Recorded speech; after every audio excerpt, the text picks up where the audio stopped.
برطانیہ بھر میں رمضان المبارک کے دوسرے جمعہ کے موقع پر برٹش پاکستانیوں اور کشمیریوں نے بھارت کے کشمیر میں بڑھتے ہوئے مظالم کے خلاف اور کشمیر پر ناجائز فوجی قبضہ کے خلاف مختلف شہروں میں احتجاجی مظاہرے منعقد کیے گئے۔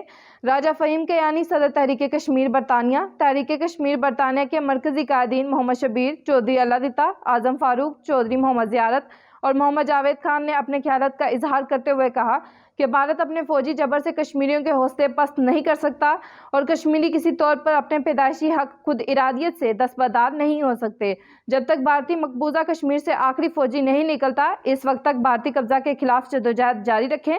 مظاہرین نے بھارتی مظالم کے خلاف اور کشمیریوں کے آزادی کے حق میں فلک شگاف نعرے لگا دیے۔ Out out Indian army, Indian army, out out Indian army, out out Indian army, out out Indian army, out out Indian army. مزید اپڈیٹس کے لیے دیکھتے رہیے انڈر گراؤنڈ نیوز۔